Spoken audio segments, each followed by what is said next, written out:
Hey guys, today I want to make a video about how to make better decisions. So let's talk about that. So this video is a compilation of what I've learned about making better decisions after learning from some incredible mentors, reading a boatload of books about successful thinking, generally studying the people who I want to emulate, and in turn getting some solid results myself.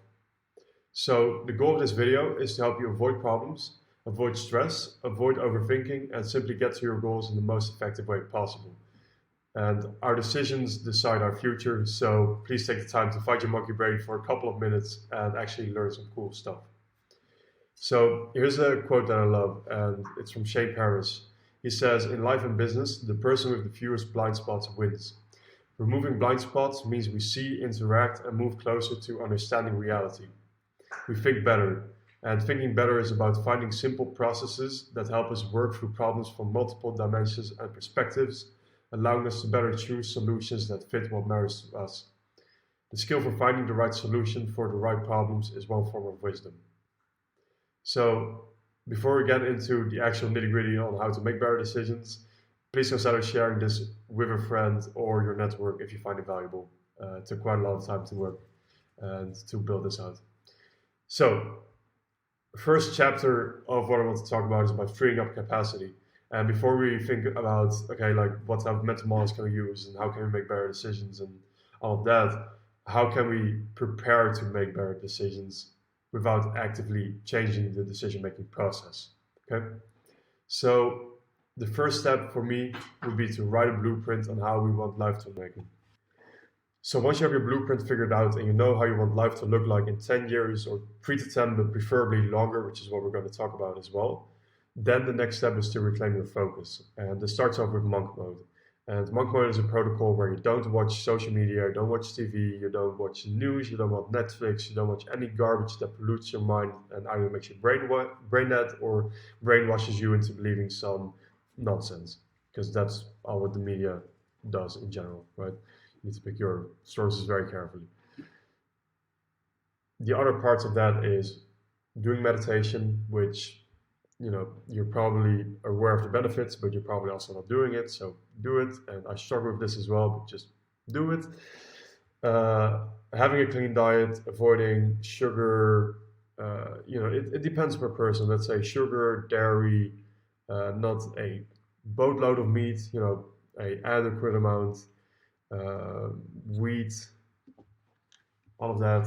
Having a clean space. So not having a ton of stuff lying around, which makes you distracted as well. Planning very carefully so you can avoid switching throughout the day, which is what most people lose the most amount of time on. So that means they think more about what they want to do instead of actually just doing it. And they're more strategizing than actually just doing it.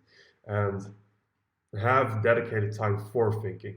And that's when you can strategize. But don't strategize and do, because that fucks everything up, at least in my experience. Other thing, which is kind of ties into monk mode as well, is to do decision mapping.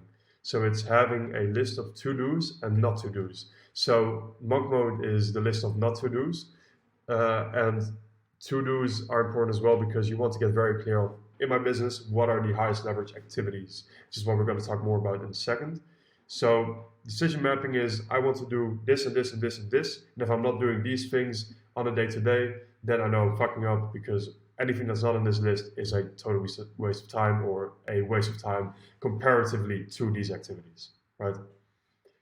Exercises you can do to figure out where you're losing all of your time is to split your day up in 30 to 60 minute blocks, and after every block, writing down how you spend that time for a week straight. And then after that week, being like, hey, let me see where all my biggest leaks are. If you do all of this, you're already separated from 99% of people, because you're going to be way more focused than almost anybody that exists on this planet. And then you don't even have to make better decisions, because you can just get way more stuff done. And you're going to automatically have better decision making without even thinking about the next principles. So that being said, let's look at what we can rid ourselves of at this point. So the framework for this is eliminate, automate, delegate. So first you look, hey, can I just stop doing this altogether? Is this a waste of time? I can't. Okay, cool. Can I automate this in some way so that robots do it for me and I don't have to hire people, I don't have to do it myself? Okay. Then delegating if you can't automate it. So then hiring an assistant or whoever to do something. And the best things to delegate generally is administration, because it needs to be done, but it also doesn't have a lot of impact. Doing chores, which same deal, right? Like it needs to be done. You can't have a disgusting house, or at least most people who are sane prefer not to. And manual work. So that refers to input and output, which we're going to talk about in a second. Here's some decision-making principles. Long-term thinking wins. If you look at the most successful people, they think in decades. And this is what Alex Hormozi always says, so I started from him. The longer you think, and in general, how do you say this? Like okay, I forgot the English word for this, but the numbers that you're thinking of, like the amounts that you're thinking of, if you're thinking in thousands of dollars instead of millions of dollars, if you're thinking in minutes instead of decades, right? If you think longer and larger numbers, those people generally have more success. Other thing is to be anti-binary. So that's a big pitfall of mine. Is I used to always think, hey, this thing is either true or it's not true. I'm sending these messages, but it's not working. Or I'm having this offer, but it's not working. Or I'm doing this thing, but it's not working. And I see this other thing, and this is working. Very much like shiny object syndrome, which is something I struggled with for the first part of my entrepreneurial experience. The thing with this is that it's not binary, right? It's not 0-1, it's not yes or no, it's continuum. It's okay, how well does this thing work? And try to always think about, okay, I have this assumption about this thing. Like when you're thinking binary, okay, what is the spectrum? Like how far off is this? And I'm getting some replies, okay, so this is working to some extent. How can I improve on this? Instead of being like, oh, this doesn't work, next thing, or whatever. Other thing is to prepare for low impact decisions. So a good example of this is having, a lot of billionaires that wear the same clothes every day, and I'm not doing that. But what I do, for example, is I'll prepare my clothes. Something I started doing recently. I'll prepare my clothes for every single day of the week. So I'll kind of map out, okay, this day I'm going to this friend. This day I'm just working all day at home. This day I'm going to the gym and I'm working at the gym, or I'm working at this office or whatever. And according to that, I'll kind of have an idea of, okay, this is how I want to have my clothes laid out. And then I can do this in the weekend. So I can go Monday to Friday, I can go extra hard. Saturday to Sunday, I'll still be working, but I'll slow it down. I'll have some time for my wife and so on. And that's how I balance things. So now let's get into level 1 decision making. And these are 2 frames that I want to think about in any decision that I make. So first thing is input and output. This means that whenever we allocate resources, so time is a resource, money is a resource, into something, what's the return that we get on that? A great example of this is doing groceries, right? It costs money, takes a ton of time, and the output is it ensures your survival. That's it. Versus a high leverage opportunity, you put time into closing $1 million deal, the potential output is $1 million, so better return. These 2 are very opposite ends of the spectrum, of course, but there is a vast variety of things where you want to think about this and whether it's worthwhile, right? Second thing is exploration time. So how long after making this decision will I have to make it again? And the great example of this is food. If you choose food, you're going to be like half an hour, oh, do I want pizza, do I want Mexican, or whatever you eat for lunch. Then 4 to 6 hours later, you're going to have dinner and you're going to be faced with the same damn decision once again, right? Versus choosing a chef, it's going to take a little bit more time to find a good chef. And then instead, you're not going to have to think about food anymore whatsoever. You're going to save like 2 hours every single day for years. So let's get into level 2 decision making. And these are the mental models that come into play where we have to make high impact, irreversible decisions. And there are hundreds of mental models like this, but here are the ones that I use the most. So first one is first principle thinking. And there's 2 ways to go about this. First thing is Socratic questioning. So you're firstly clarifying your thinking and explaining the origins of your ideas. So you're asking yourself questions like, why do I think this? What exactly do I think? Then you're challenging your assumptions. How do I know this is true? And what if I thought the opposite? Then you look for evidence. So how can I back this up? What are the sources? What are alternative or sources of information that I can tap into? Considering alternative perspectives, I guess that's more that. What might others think? How do I know I'm correct? Examining consequences and implications. So, what if I'm wrong? What are the consequences if I am? And then questioning the original questions and going back all the way to the beginning. Okay, why did I think that? Was I correct? What conclusions can I draw from the reasoning process? Do I need to re-go through this model and change my original questioning with the same, and questioning that again with the same structure, or what's the best way going forward?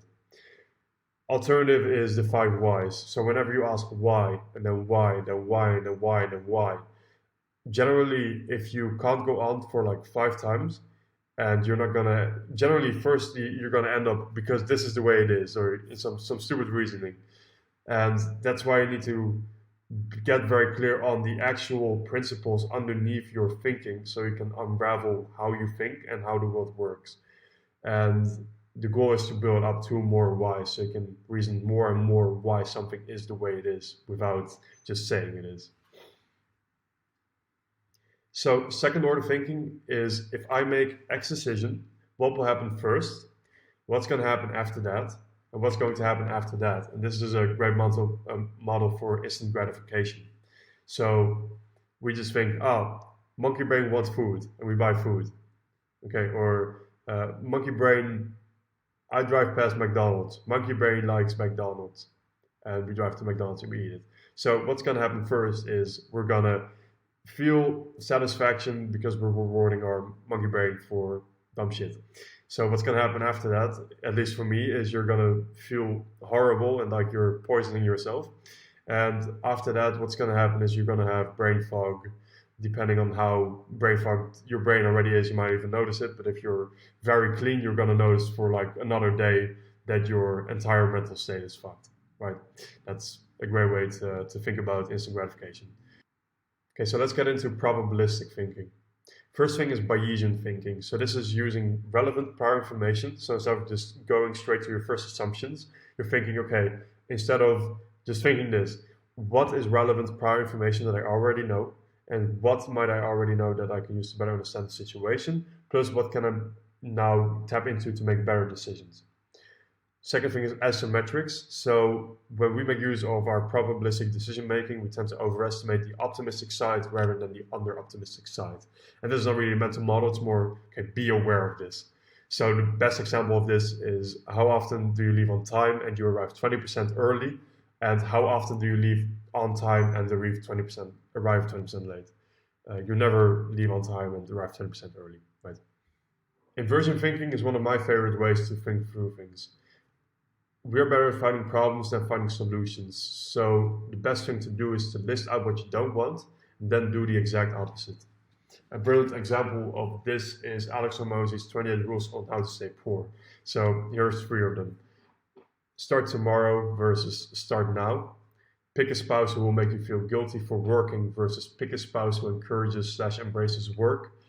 Fail once, quit forever versus failing forward, which I got from my first mentor. Means when you fail, you grow. So you continue to fail, you fail again, you fail again, you fail again until you reach your goals. Some other examples, if I think, okay, how can I destroy my income? Well, my current business does cold email. So what should I do? I should stop sending cold email. What's the opposite of send cold emails? In this situation would be send more emails. Or how can I destroy my income? Send garbage emails. What can I do? Focus on sending better emails. How can I destroy my income? Stop communicating with clients versus communicate more with clients and make sure they're in the loop on whatever is happening with their client acquisition. Right? 2 approaches to this.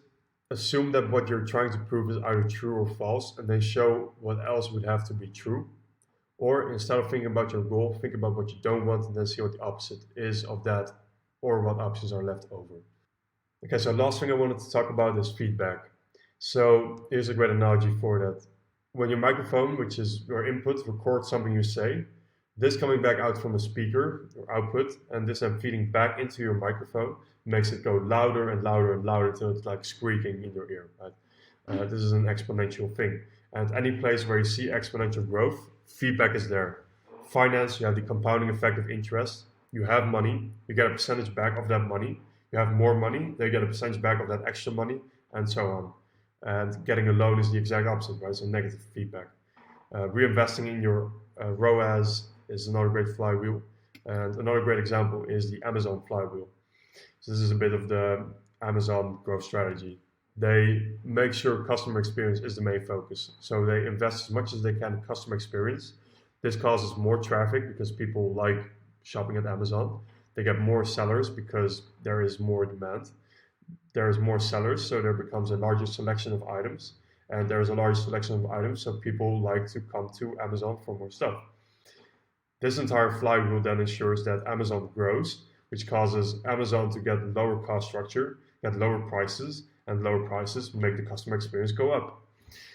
So, great business model, but that's another example of feedback.